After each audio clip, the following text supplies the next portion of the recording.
So Tre Mission, you're nominated for a JUNO Award this year. How are you feeling about that? I'm excited. It's my first nomination, pretty much my first nomination for any award ever.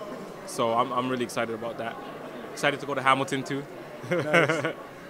Were you expecting the possibility of a JUNO nomination, or was it really a surprise?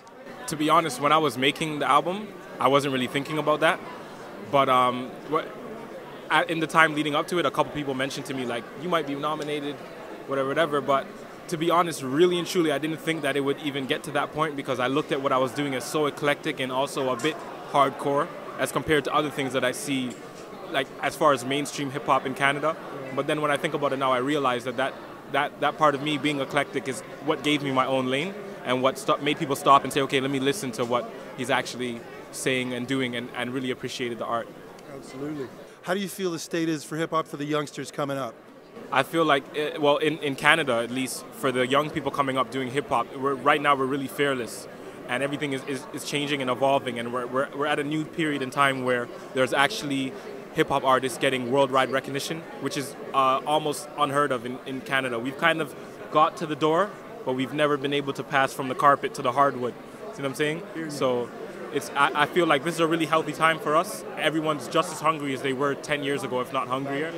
And I feel like it's a much more of an open market for us. Everyone can survive right now, and everyone can coexist.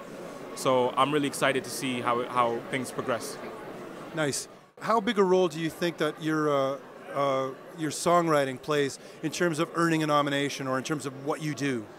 I think the songwriting is really important, because it could have just been a bunch of noise, but I actually took the time with my album to try to say something and tell stories of not only myself, but people who are important to me and people who I feel their stories need to be told. And I also tried to give people a good time through the album.